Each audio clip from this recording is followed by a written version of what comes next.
Hi, welcome. Thank you all for being here. My name is Prusha. I'm going to be your moderator today. And yeah, today we're going to talk about mental health. We have two wonderful guests here. On the left side is Alex Stein. And applause. Hey. And on the right side, it's Victor Ruiz. So for Alex, he's a Brazilian-German DJ and producer.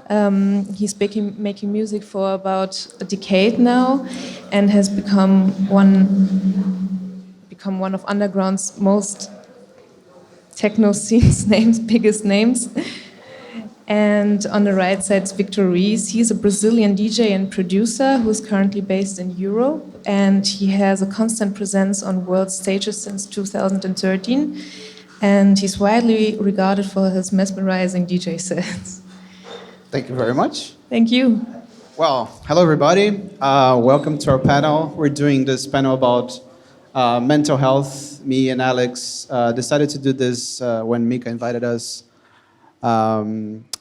Because both of us, I think all the artists, not just all the artists, but everybody really struggled during this pandemic with mental health.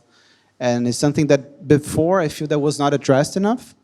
So we just like to maybe share some experiences and a little bit of our stories, and also offer maybe some tools that we learned along the way. And just to say why this is so important to, to take care of. Well, I can start by... Please do. Sharing a little bit about my journey with this. I am an artist a DJ producer for more or less 16, 17 years. And in the beginning, when I was starting touring, it's all fun, it's all party, it's all new, novelty. So don't really measure how important taking care of your mental health is until it really hits you in the face. And more than often, this really happens to mostly everybody that doesn't take care of the mental health. A healthy body functions very well, but a healthy mind also makes the body and everything else works really well. So that's why I really advocate for that, really to take care of the mental health. And it's a daily challenge. Not saying that I figured anything out. I'm far from that, and I just know some tools that whenever I can, I do apply. Sometimes I forget, and it does pay the price. It's like taking care of your health, right? Going to the gym, eating well. There are techniques and tools for that as well. Exercises, if you want. So it's not a new thing that the pandemic was really tough. You just have all this routine, which is very hectic in your life, and then all of a sudden everything stops, and it's still, and it's silence. And then everything emerges because you have to stay at your home, and you have to start facing the stuff that you're running away from as a touring artist. It's super easy to run away from your actual life and problems when where you have everything, or every weekend you're traveling, because okay, next weekend I'm going to have an escape because I'm going to be distracted. I'm going to be playing, I'm going to be drinking, doing whatever stuff, not sleeping, being away from home. So I can always have an excuse to do this or do that, and never really doing the work to take care of yourself and to evolve as a person, a human being. And yeah. First and foremost, let me ask you a question, and you just raise your hand. Who here suffers from anxiety?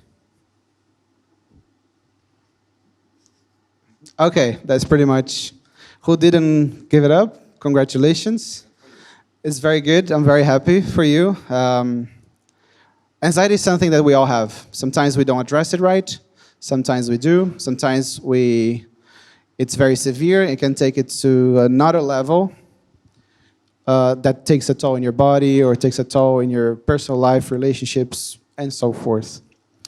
One of the first things that I learned about anxiety is that it doesn't define you. It's something that is there. It's when your mind is rushing too much and thinking too much about the future, and you're creating all the stories in your head. So the best thing to fight this is to be present, to stay in the present right now.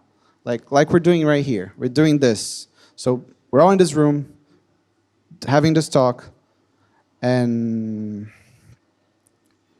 yeah, we're just present. And the best way to be present is to breathe. Something, just for a second, pay attention to how you're breathing right now. Is it shallow? Is it deep? Could be both, could be fast, could be slow. Maybe you're not even breathing correctly. Most of us are not.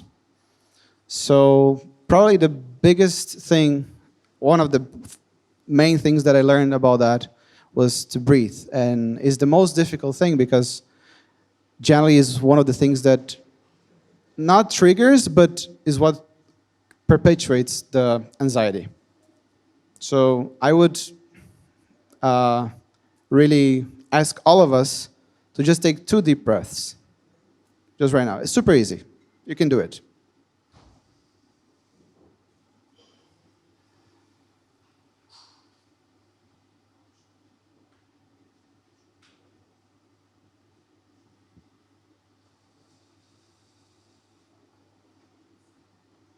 It's not so difficult, right? I'm pretty sure you feel a little bit better. Coming back to anxiety, it's one of the things that I really, I don't know, addressed, I think is the best way to say, and I started to map all these things, like what's giving me anxiety and what is real, what is not real, what is my mind racing about, what is not, and 99% of the time, the thing that I'm thinking about is not real. Oh, is maybe, that gig was canceled. Shit. No, generates anxiety. And then it can trigger another thought. Oh, maybe my career, like whatever, even like ludicrous things like, oh, my career is going to shit because that person didn't like my music. We all go through that shit. Or, oh shit, my song didn't go to the top 10. Fuck. Anxiety, anxiety, anxiety. So instead of going to this loop, the best thing to do is completely the opposite. And it's it can be counterintuitive, but it's not. It's just being grateful for that. Being grateful for all the things that you have, all the things that you do and you are.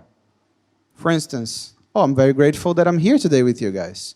I'm very grateful that I have Alex as my friend. I'm very grateful for my body that works. I'm very grateful for the water that I'm drinking. Anything, every milestone could be very tiny. I'm very grateful for she introduced us today because I didn't have to introduce myself because I'm actually a very shy guy and I'm very nervous right now. But I'm very grateful nevertheless. So, and I have, it's true, see? But it's all good, I think the most important thing is why we're doing this panel is just to maybe just address why those things are important to us, why we decided to do that, and what can we do to cope with that. So coming back to the pandemic, another thing that I really understood about mental health was, okay, we don't have parties now. The beginning was actually pretty cool.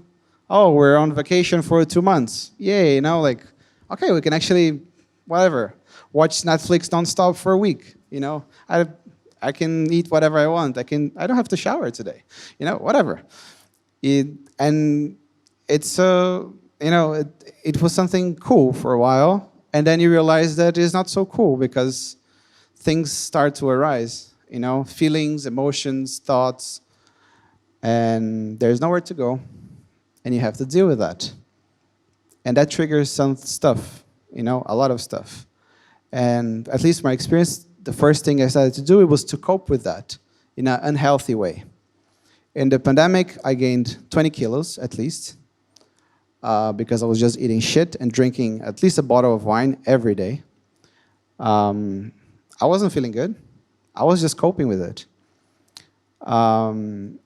Then after that, I I had this period where I was really like starting to get this anxiety that was really there. I was like, I have to do something about it. So I started to read books and study about some stuff about spirituality and meditation, and I started to do it. And it was really good for a while because I was not consistent. So I was just doing maybe for a week or two or three. It really helped me that. But then again, I fell out of the wagon, coping with unhealthy habits. And that really took a toll in my health. After that, the party started to, the world started to open, but also not, and then you start to feel like, okay, we're back on touring, but you have to wear the mask and you have to do this and that. And then you start to feel, at least me, I was feeling very anxious. Okay, what is this? What is that? Can we fly? Can we finally work now? Oh, no, we can't. We have to go back home. Da, da, da. And that was tough, man. It was tough to be in this crazy uncertainty and to really having to learn these lessons in the hardest way, how to take care of money, how to take care of your own health, which is still a challenge, and all of that. But the main tools that really helped me, besides breathing, was meditation. I spent six months in South America, in Brazil, at my mom's house in 21. And that was a very good period for my mental health because I was somewhat in nature, because where she lives, there's some nature around. So I was at her house. I was doing this thing called Miracle Morning, which you kind of wake up very early every day, around 5 or 6, and you do six things. You do meditation, writing, reading, affirmations, visualizations, and exercise. And I was doing all of that before 8 a.m. I never felt so good in my life like that. And you wrote some really fucking good music in that time as well. Remember, it was crazy because I did like 10 tracks in a month. That was like, So those things also, I mean, of course, I wrote good tracks when I was really sad as well. But that thing that Alex said, thank you for reminding me of that, because that really reflected on my work. So mental health goes directly in everything you do. That's why it's so important to take care of it.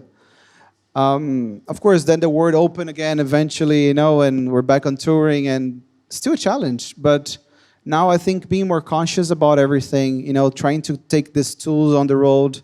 I don't say that I'm not gonna be a hypocrite and say, oh yeah, I meditate every day. I don't do that. Unfortunately, no. I would love to, but I still lack discipline, and it's just challenging. But I think every day a little bit better. Trying not to drink that much every weekend, because I do like to drink. No, c'est la vie, I think most of us do. And that's a very unhealthy habit as well, unfortunately. I think, of course, it's all about balance. It's not about drinking wine or beer or something, but... So yeah, and one things I remember, like during the first months of the pandemic, I was like, when touring is back, I'm gonna do it differently. I'm gonna do it consciously. I'm gonna choose the gigs that I want. Da da da. Things are back. I remember when things were back, I was accepting. A month I played in 4 fucking continents. So that really didn't work with my mental health. That just a lot of flights, too little sleep, too much shitty food, too much alcohol. And of course, a lot of parties, amazing, but still, it takes a toll. And then you have all this madness when you're playing at a party and a tour, and then you go back to the hotel or to the home, and it's quiet. And you have like this huge life, and then this also very empty life. And it's so challenging to figure out, like, what the fuck is this? And yeah, I mean, Alex, you should talk a bit more about that sure. too. Yeah, absolutely. Because I know you're going to talk some stuff about that. I don't want to go there too much because you have really good points to say. So going back on tour, I'm still trying to figure out how to take care of my mental health. And I think, I'm going to let you speak a little bit. Thank you. Well, hi, everyone, first of all. Hi. Yeah. I mean, our story is very similar. We more or less met when we were both getting started, I think in 2005 or something, I don't know, a bit earlier maybe. So yeah, I've been doing this for a while, and it was a hobby. We were just making music and having fun. And then a hobby became a work, and the best way to kill a hobby is to make it into your job, usually. But I'm also very grateful and fortunate that I could make a living off of music. Anyway, I want to share a bit of my story and a bit of what were my biggest challenges in this whole thing, what I learned from that, and I hope that, if any of it resonates with anyone, even if it's just one person, I'm happy. So, weirdly enough, the pandemic was actually fun. I mean, it sucked, obviously, but again, it was kind of a forced vacation. We've been in that crazy touring life where you always want more gigs. You're constantly looking at other people's schedule and they have more gigs than I have. I want more gigs. I want to travel more. And the cost is quite high to your health usually. And during the pandemic, I tried to do other things. Of course, it wasn't the best time in my life. I wasn't super happy. But I didn't realize I had a problem until the pandemic was over. That's when it really hit me. I started having some panic attacks. And I basically realized that everything that I thought I wanted and that I had gotten to that point wasn't making me happy. And I got everything I wanted. Like if you asked myself 10 years ago, what do you want? Is basically the life I had. But I was miserable, extremely depressed. Didn't want to really accept that I had depression because I'm a bit of a control freak. So I was like, no, I can handle it. I went to 3 different psychiatrists who gave me exactly the same, they told me that the same thing, that I had depression and anxiety, and I was like, whatever. And eventually I accepted it, and I asked for help, which was a big thing. It was very difficult. And yeah, I mean, I learned a lot from it. I'm still doing it. It's an everyday struggle. I don't want to make it sound bad. I'm very well now, but it's something, that I'm going to have to deal for my whole life, and that's normal, and that's fine. It's okay to be sad. It's okay not to be okay sometimes. Life isn't a straight line. It has ups and downs, and being in a shitty moment only means that you're going to go up from there, the same way that good times don't last forever, and, it's bound to go down again, and you got to get used to that idea. It makes it easier. So me personally, my biggest challenges were, and I think some of these most of us have, like I already said, comparison was a big one. I was always comparing myself to peers and to other people, and I guess for me in my case that came from just fear and a low self-esteem. So I was afraid to take risks and how other people would see that if I fucked up or if I made a cheesy track or whatever. So I just stayed in that comfort zone, kind of just doing the bare minimum, basically what everyone's doing, and hoping, that I would make it, which is crazy now that I think about it, but, it made sense at the time. And I just lost the trust in my own good taste in music, and I forgot why I started in the first place. So that was a big one for me, comparison. I think that's a big one for a lot of people that I know. And I'll get into that a little bit later. Another one was making music for other people and not for myself. I guess that's also something that a lot of us do. Some of the best music I've ever written was when I gave 0 fucks about anyone's opinion, and I wasn't making music for a certain label or to make a top hits or blah, blah, blah. I was just making music the same way we were making music 20 years ago in my mom's basement because it was something fun that I actually enjoyed doing. And that's when, I was in my flow state. I didn't remember writing some of those tracks. They happened, I guess hopefully some of you have had moments like that where you just, get into the state of, I don't know what it is, but, creativity just flows. And some of the shittiest music I've ever written was when I was trying to get on that label or, to get that feedback that I wanted. And it just always backfired every time. So that's something that I've learned and that I've started dealing with. And the other biggest thing for me was self-sabotage. I think a lot of us do that for various reasons. In my case, it was for 2 main reasons. It was really because I was afraid of success. And I have and I know a lot of us have that, imposter syndrome. A lot of artists have that, at least a lot few people I know. And I was scared, like, what if I make it and people realize that I'm actually a fraud? Which is, again, crazy, but that's how the brain works. And another reason why I did it is because when I sabotaged myself, I knew exactly what was going to happen. And because I knew what was going to happen, that gave me this false sense of being in control of my life. Because I knew what was going to happen. I'm going to fail at this, and this is not going to work. So that gave me a sense of comfort, knowing that, you know, this is predictable. Because the unpredictable is quite scary. And that goes back to that, you know, fear of, you know, what will other people think? People are going to think I'm, you know, a failure or blah, blah, blah, whatever. Trying to fill someone else's shoes and not your own. So for me personally, those were my biggest issues. I had, after the pandemic, I think, a year and a half or so, like a creative block. I didn't write any, I mean, I did write some music, but it was terrible. It was really bad. And it's just because I was trying to basically make up for the time that I had lost. And I was just, you know, I was making music for the wrong reasons, basically. I wasn't making music for having fun or whatever. I was making music because I was like, oh shit, you know, this is it. We gotta go. I've lost 2 years of my career, and, you know, I gotta represent now. I gotta have a top one or whatever it may be. And those were my biggest challenges, at least. Having said that, things I've learned, I think, a couple of takeaways, which basically go back to what I just said. The comparison thing, that's a biggie, man. I mean, I see so many people, you know, I do one-on-one classes, not so much anymore, but I used to do a lot of them during the pandemic. And so many of the people I worked with, they're always focusing on what they don't have, the gigs, and why does this other person have gigs and I don't.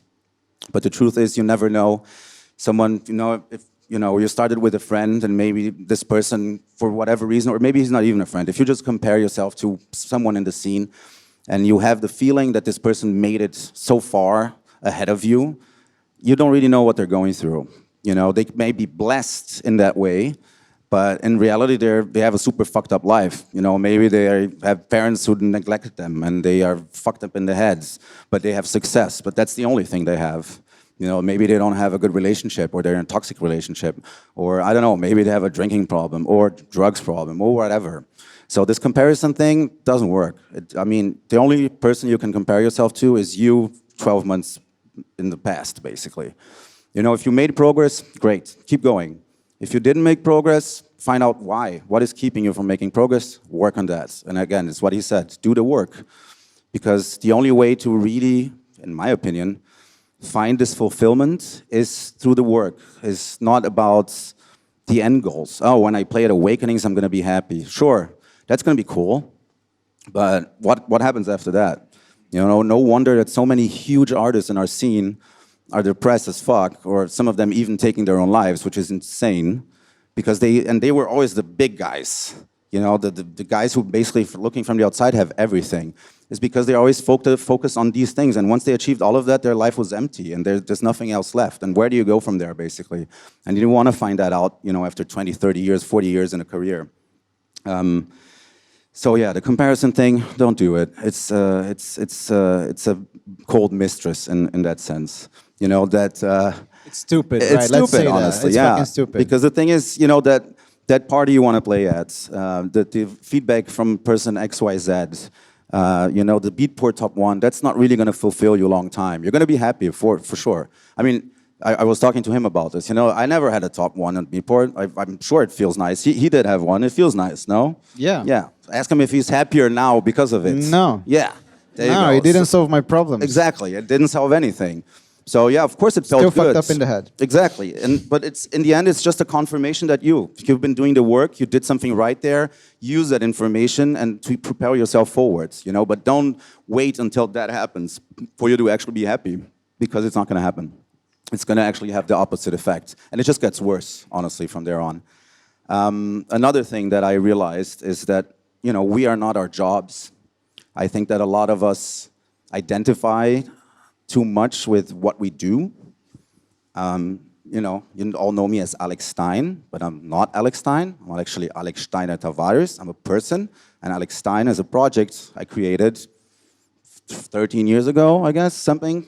And it's just something I do But you can't live that life where, oh, if my career is going great, my life is great. If my career sucks, my life sucks. It's actually the other way around. When your life is great and you're focusing on the good things, your career is going to strive and it's going to move forward with you much better than the other way around, basically.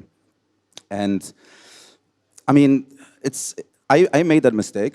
You know, I basically externalized all of my happiness into goals, into success, fees, a full agenda. I left everything behind when I moved to Berlin. My family, my friends, my studio, my dog.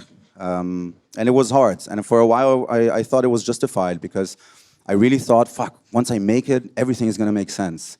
And I made it in my head. And again, I was miserable. It's not about the end, right? It's about not the journey. about the end, yes. And it's super cheesy to say that. But it is. Because it feels like, you know, a fucking fridge magnet. But it really is about Bumper the journey. sticker, Yeah, or bumper a bumper sticker. sticker. But it is really about the journey. Because as long as you focus on finding that happiness and finding the joy in the moment you're living, and trust me, to whoever's starting, you'll never be this young again. You'll never have this little pressure in your career. The bigger you get, the lonelier it gets. Just because you're touring more, you're spending a lot of time alone in airports, and there's a lot less people who can understand your problems. You know, the bigger you get, the more it becomes a competition, really. And sometimes even people who are close to you, they're still going to see you as competition. So, you know, as they say, it's lonely in the top and crowded at the bottom. So you gotta, I think that is very important, and this is a big takeaway from me, you gotta learn to be your best friend. I always had super, super negative self-talk. You know, if something would go wrong, I would say, yeah, of course it went wrong. You're an absolute idiot. What else did you expect? And I never talked to, I started thinking about this and I was like, fuck, I don't talk to any of my friends like this. Like no one I know actually. And if I did, exactly, they wouldn't be my friends. They would be like, you're a dick. Because the thing is, I was being a dick to myself.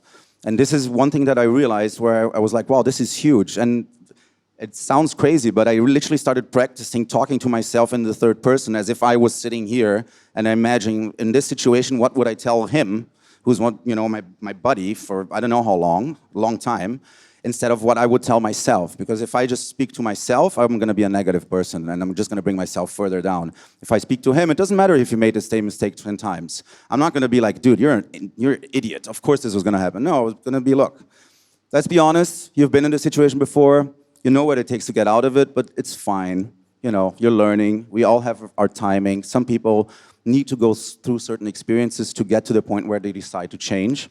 And for me, that was really kind of hitting rock bottom. Again, I really just realized that I had a problem when I ended up in the hospital because I was so depressed that I started losing my hair because of stress. You know, I had like patches, alopecia it's called. Some of you know it maybe. And I remember you actually telling me, dude, you're just getting bald, accept it. And I remember being super pissed about it. I was like, no, I'm not getting bald. Because I just had weird patches around my head. No, it's all good. We talked about it. But, that fucked me up so bad because it's like I felt my body was fighting me and I couldn't control anything. And again, it was that part of me trying to control everything and trying to have control over every aspect of my life. And that stressed me out so much that I actually developed an autoimmune disease, which is weird because no one in my family tree has any problems with that. And I ended up in a hospital. And yeah, I was there for a week. That sucked. And I had to rethink a lot of things. When I got out there, I decided to start making some changes. A month after that, my dog died, which was terrible as well. But the timing was perfect. It was basically him letting me know that, you know, the wheels are now off your bike. Go do your thing. And I grew so much from it, you know. I made so much great music because of it. You know, after a year and a half of a mental block and writing shitty music, I also just had this moment where I told him this. I actually got stood up by a date that I had. And I was so angry, not at her, but angry at myself because I had cooked and I had bought all these things. I had, you know, put the house in order. And I was just so frustrated. And I ended up going to the studio because I was running around the house trying to distract myself, and nothing could distract myself from that uncomfortableness. And I went into the studio just to distract myself, not to write a hit, not to write great music, just to make anything that would put my mind off of what I was thinking. And lo and behold, I wrote a track in 3 hours, that is actually coming out next week, which is, remember at the time, it was, we were like, holy shit, this is very good. It's a fucking bomb, man. Yeah, and that's the whole point. I wasn't writing music for anyone else. I was just writing for me, basically. And just like, look, I'm not going to think, because at the time I actually thought this is a bit cheesy. But again, I was just like, fuck it, I'm having fun here. And those are the things that I think we should focus on. But sorry to no, interrupt you, but it comes a bit to the thing that I said about gratitude. You should be grateful that the girl stood you up. Dude, I love her for it. Voila, yes, right? Absolutely. Right? So we never talked again, but still. She served a purpose in your life. Absolutely. So yes. it's fantastic. So even when you think like, that's a interesting thing about life. You think that this problem happens to you. Actually, everything in your life happens for you. And this situation, like you don't see it in the grand scheme of life. Cheesy again, but we're all cheesy here, yes. So lactose intolerant. Lactose intolerant, exactly. It's true. Sometimes you think, oh man, that release didn't happen, or no, that date didn't happen, and then you go and write a fucking hit. Yeah. Not because she stood you up, because you're just like, okay. Yeah. Because I went with a different mindset into the studio. Because I wasn't trying to make something. I just was back to where we started. Like, oh, this is fucking cool. 100%. Let's just make some beats. And, this sounds cool with that. And I wasn't, but that person on that label is probably going to think this is shit. Blah, blah, blah. I mean, that's the quickest way to get fucked. And to fuck yourself up, basically. I hope that's okay to say so many curse words. Otherwise, you can just beep it out in the video. Yeah, fuck. Anyway. I think that it's important as well, something to say is when I say that, look, we are not our jobs, I think that's a really big thing. And I think it's very important for artists to separate them from their career and understand that even if you fail at this one thing, it doesn't mean, like my project name is basically my name. His is even worse because it's literally his name. It's literally my name, yeah. But that doesn't mean, maybe Victor is going to make a melodic house, I don't know, project in 5 years, and he's going to be 10 times bigger. That doesn't mean he failed with his current project. It just means that, he had to go through all of this to realize that, maybe it isn't here. Look at Stefan Bodzin. We were talking about this nowadays. I mean, the guy's a legend, but he he was big already. But once he reinvented himself and he basically invented that style, he got huge, basically. And he was in his, late 40s, I guess? I don't know. Yeah, pretty much. I mean, that's a great example. And I think that separating yourself from your career is very important because it gives you more clarity on where you have to go. Things are less personal, so you don't get offended as easily, which I think is a big one. And I think, because the thing is, you will get offended. It's kind of impossible. But music business is a business. That's why it's called music business. And just like any business, it's not fair. It doesn't mean, you can ask any business owner. It isn't fair. The world doesn't play by your rules. So either you learn to play the game and you realize that it is a game, and because it is a game, for some people to win, other people have to lose. That's just like playing poker. You know what I mean? It's just, not everyone can win at the end of the night. But that doesn't mean that you cannot win. It just means that it's not your time yet, or you might not have the right cards, or you might played it wrong. I said something before. I think that, and this includes both of us, I think that the biggest winners I know in the business are just losers who never stop trying. Because, if you miss it once or twice or 3 times, I know so many people that didn't get where they wanted in the time that they wanted, and they're like, I guess it's just not for me. And now they talk to me and they're like, fuck, I wish I stayed with it, man. And that hurts. Regret is, that is way worse than discipline. It hurts so much more. So I think that, realize that it is a business. You're gonna win and you're gonna lose. Both things are gonna happen. And once you can realize that and can get okay with that idea, and you can make yourself comfortable with the idea that it is just a game and it's not personal, then you can actually learn to play the game, and you can actually look at your company, your name or whatever, and see, look, how far do I want to go? There's people who will be very, not close-minded, but let's say traditional, and they're like, look, I don't like social media. Well, too bad, dude, or girl, or whoever.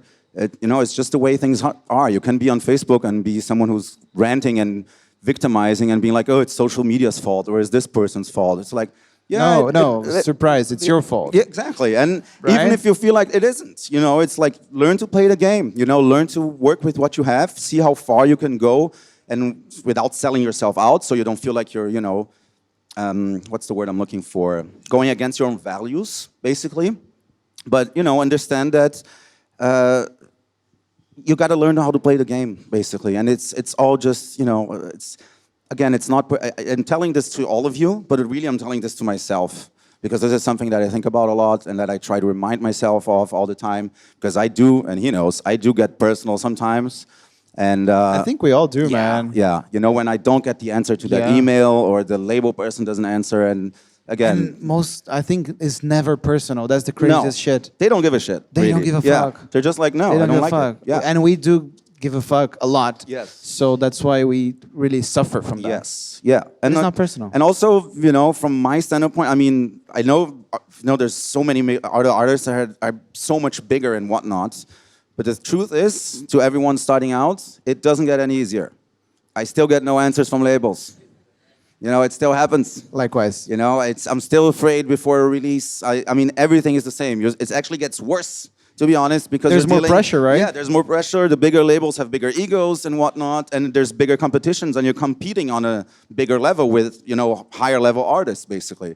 So again, get comfortable with the idea that it's just a game, and don't take it personal, and realize that and apply that to your work, and realize that we are not our jobs. In the end of the day, we're just people, and remember why you started, because it should be fun. Again, this is super cheesy, but have fun while doing it. We're never gonna be this young again. The pandemic was a great example. Everything went to shit. No one could play anymore. What if that thing was still going on? That meant that was the best time of our lives before the pandemic. It's not the reality, but it could have been, So enjoy right now. Like, have fun. You know what I mean? And don't overdo things. And most of all, sorry to just like, if you want to be a big touring artist, get healthy because that shit is demanding on your body, on your mind. And if you want to do it for a long time, you need to be healthy in your head and in your mind. Otherwise, you're going to end up in a hospital, like myself or other people. You know what I mean? And it's not worth it. I mean, for me, it was worth it. I learned so much, and I'm a better person now because of it. But yeah. And I also have to be repetitive with that. Be grateful for Absolutely. everything you have. Yes. And for who you are and the job you have and all the things you have because don't take anything for granted. Those things might end tomorrow. Yeah. Of course, it's always for you again. No, not to you, but like with the pandemic, like, okay, out of a sudden you don't have anything else anymore. So, I mean, you have everything that you have, but enjoy and be grateful. And don't overthink, I guess, as well, which for me is a biggie because I overthink All of a us, lot. yeah. I'm good at that, very good. And there's actually a good fabule. Fabule is not the word? Fabula? Yeah, I guess so. That I keep getting back to every time I realize I'm overthinking. I read that in a book, forgot the name now. But it's a story with the boy and the horse. The boy was lost in a forest, and he told his horse, "Look, I can't see the way through this forest. I don't know where to go." And the horse said, "Can you see the next step?" And the boy said, "Yes." Then the horse said, "So just take that one." And that's the same thing with your careers. Sometimes you want to get to that place, you don't really know how to get from A to B. Just focus on what you can do right now. Consistency trumps intensity and talent, always. You can be talented and do nothing, and then there's another guy or girl or whoever, and they're working in a healthy way, please, but they're working and they're being consistent. And showing up every day, being consistent, doesn't mean you have to write a hit every week. It's just being there, because creativity, it's not something you turn on and off, but you've got to be in the studio when, that shows up, basically. Otherwise, if you're just playing video games or you're out waiting for that eureka moment sitting on the toilet, to me at least, it doesn't happen. Most of the ideas came when I didn't expect them to come. Or they came from a shitty idea that I had the night before, went into the studio and said, like, this is actually shit. But there's one thing there that is cool, and then I developed on top of that. So overthinking, don't do it. Just take small steps. If you're doing very little progress, but you're doing it consistently, you're still so much more ahead than someone who's just thinking about doing it and not doing it. So try, fail better. You know what I mean? Because the thing is, if you this goes back to that never giving up thing, if you're, if it's a probability game, you know, success. And it really, it's like playing the lotto. If you do it long enough, the chances are you're going to win. Not really because it's a million and whatever chance, but you know where I'm getting at. If you're playing the probability game and you're there every day, and the thing is, this is exponential. So if you work for 5 years and give up, someone who works 10 years doesn't have double the chance you had. They have like 6 or 7 times the chance because, you know, again, it's exponential. And if you work for 15 years, those chances get even bigger and bigger. So it's just staying at it. You know, your time might still come or not. And being consistent, right? Yes. And if it doesn't come, at least you had fun in the process and you weren't externalizing and waiting for the success to actually be happy. You had a fun, amazing life. You made music with your buddies or whoever. You were traveling, you met amazing people, ate some good food. You know, went to some cool clubs. You know what I mean? If I could die tomorrow and I would still be super happy with everything I did so far. It doesn't mean that I'm comfortable where I am. No, I want so much more for myself, for my company, you know, for Alex Stein. But I'm super happy and grateful for everything I did so far. And I think that's very important to keep reminding yourself of that. And one last thing to that kind of mentality is embrace change. You know, taking these risks and failing, again, you know, if you do that enough, chances are, if you write 10 tracks a year, you have 1 in 10 chances of making a hit. If you write 20, you know, it goes on and on. I'm not saying write 10, you know, 100 shitty tracks, you know, concentrate on actually writing something good. But again, you know, better your odds. Try to help yourself to get to that point. And what I mean with embracing change is, for example, I realized that what took me out of my mom's basement and then landed me here talking to everyone is not the same that is going to take me where I want to go next. So be okay with changing your views on the business, being okay with changing your strategy, maybe changing your sound even, you know, changing whatever you need to change. But just be okay with change because we get very trapped, and I'm telling this to myself, in our comfort zones and being like, you know, this is good, you know, this water is kind of warm, it's kind of nice. And it's scary, you know, to go to the deep end of the pool because, again, you don't know what's going to be there. And not having control of a situation is scary. But no risk, no rewards. I am very fortunate that every time I threw myself off a proverbial cliff, there was always something, there was always someone there or something always happened to cushion my fall. And those were the biggest moments in my career, was when I took those chances and I was like, you know what, fuck it. I might lose big on this, but turns out I never really did. And I guess because of that, I'm really fortunate. But I think that's also important to keep in mind, I guess.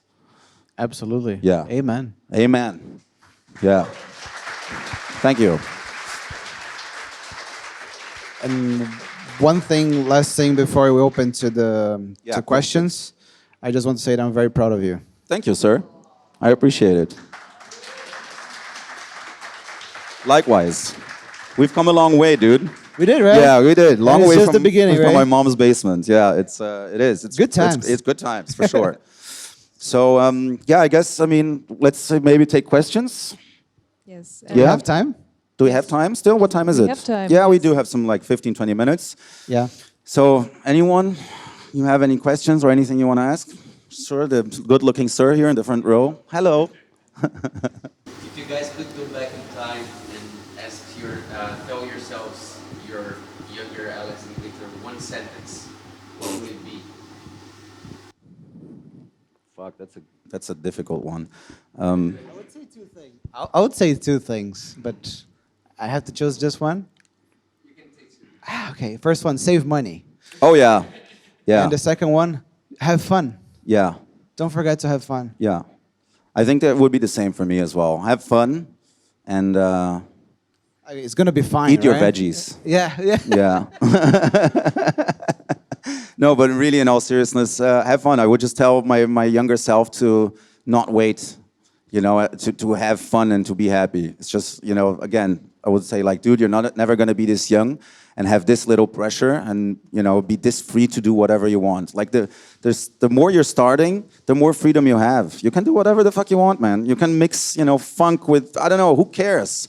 Because the bigger you get, the more pressure comes, I guess, you know, and the more you feel like people expect something from you.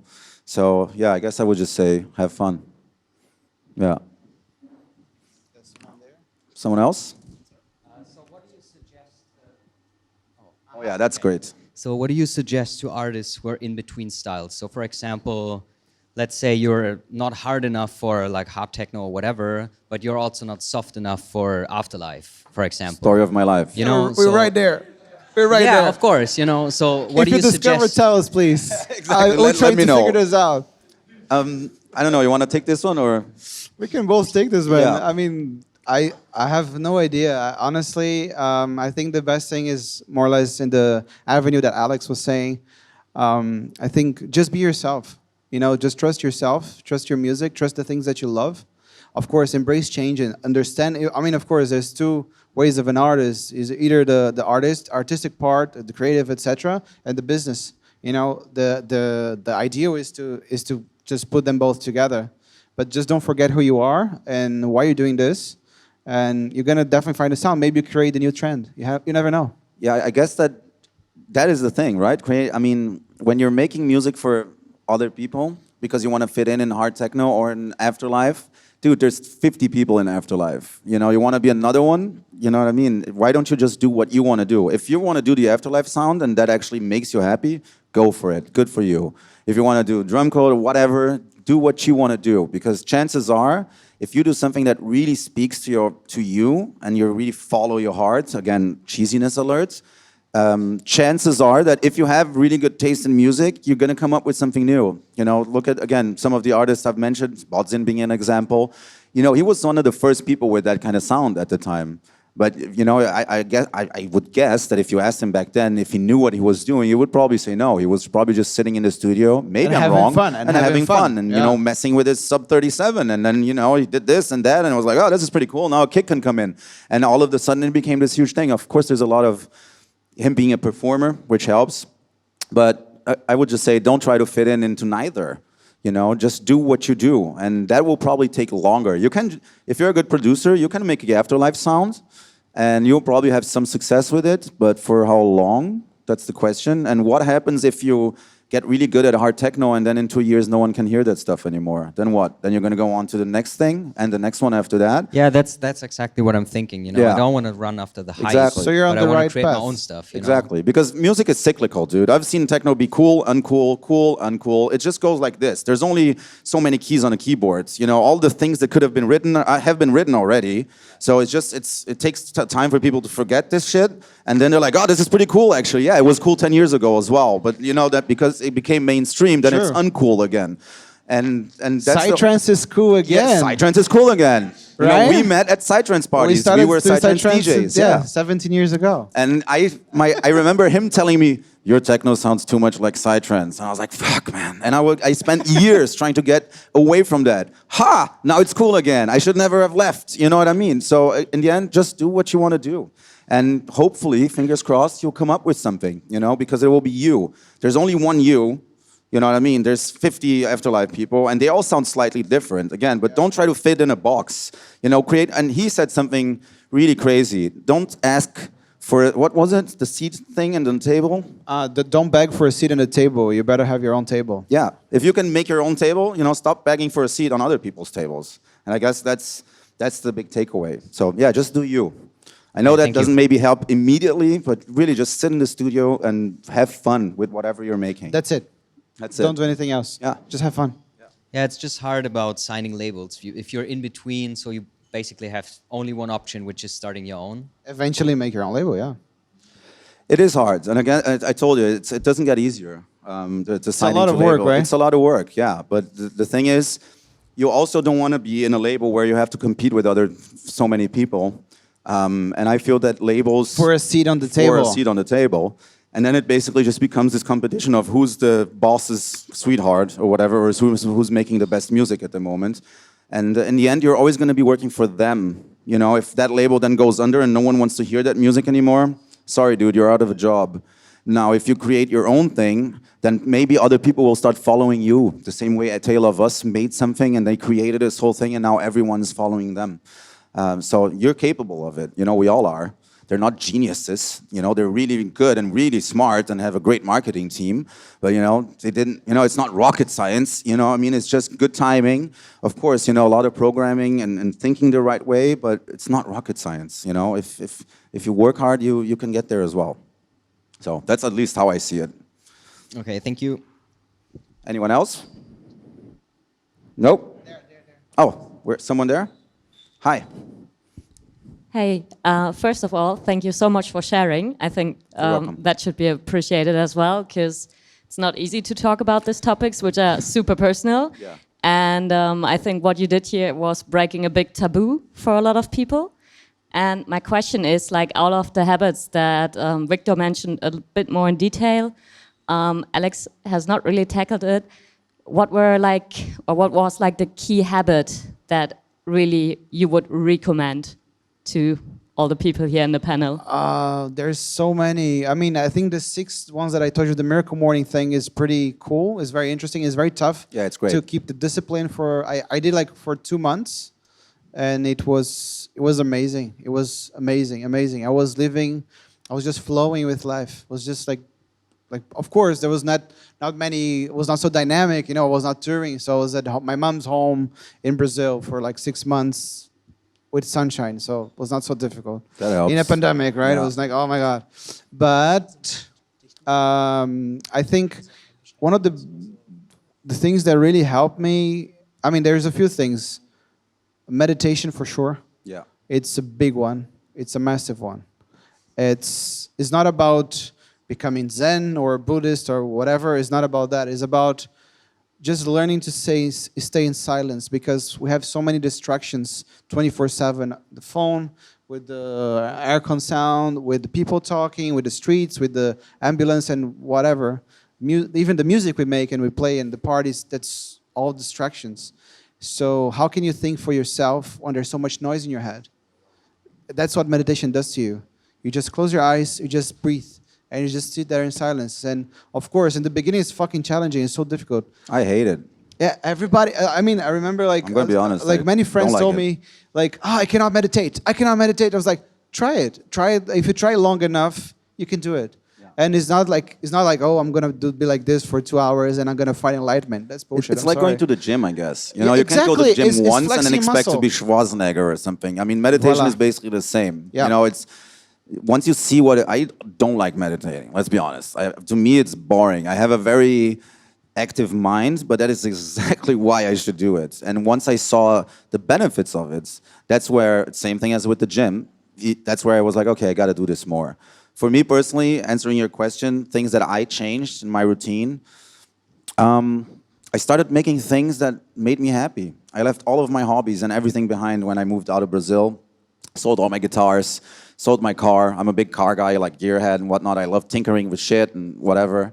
So I just literally started making small things. Like I bought a drone. I love that kind of stuff. And I started literally just biking out to a field and flying a drone for half an hour. That got me out of the house, got me into the sun, got me away from my studio and from my problems, challenges, let's say. I go to the gym daily. I think that's a big one for me, at least. That makes you more creative, right? Yeah, absolutely. Right. I have a whole folder of things in my phone where I'm on the treadmill. I like running, which is why I fucked up my knee. So don't run if you're overweight. Use the bike better.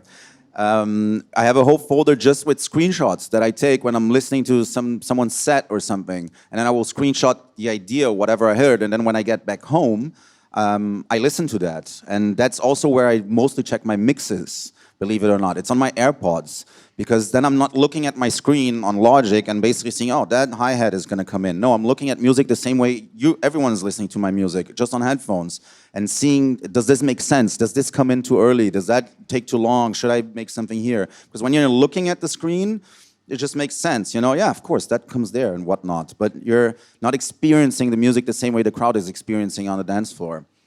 And for me, for example, exercise is a big one. It's something I do every day. And again, it's the small things, find the things that really bring you joy, and then do those on a daily basis, basically, and don't overvaluate work, basically, because, life is not just paying bills and then dying.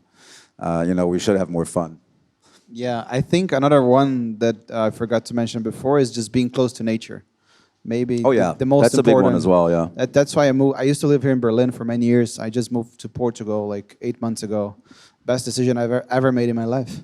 Yeah. There's nature everywhere. I live like 5 minutes from one of the biggest parks in Europe. It's amazing. And you're just there for like an hour, 2 hours, or just for a walk there and come back home, or go to the river and or go to the beach, like 20 minutes from my Yeah, house. It's small amazing. things. Yeah, exactly. And it's stuff that we were supposed to enjoy, but because we're in this, 2023 world when the cities are so big that we don't have this contact with nature. Yeah. So we don't live present anymore. So Yeah. you're very present. Coming back from the first thing that I said, you're very present in nature. There's just you and the whole thing. Yeah, nature is a big one for me as well, which is absolutely. also why I made a decision also to move and move to somewhere closer to nature. But yeah, I guess that would be it. The small things. And a big one for me was just going back to what I said before. I actually learned how to be my friend, because I realized, look, I'm gonna have to hang out with this guy forever, so I might as well just be nice, and learn how to live with myself in a healthy way. So yeah, that's it, I guess, right? I mean, one last takeaway. One thing I wanted to say is just realize that easy decisions make a hard life, and hard decisions make your life much easier. So sometimes you don't want to leave your comfort zone, you don't want to deal with something, deal with it. It gets worse with time, and it just grows. And it's just like holding a ball in the water. Eventually it's going to pop up with violence, and be prepared and just be ahead of the curve, and realize that we all have our issues and our shortcomings, and the sooner you deal with them, the sooner you can learn thyself. Know thyself. Know thyself is one of the most important things. And that's it. Just take it easy, man. Life's short. Have fun. Have fun. Yeah. That's the takeaway from this day. Exactly, yeah. Have fun. Yeah. But that's it. So yeah, I guess that's it. Thank you. Thank you. Thank you very much.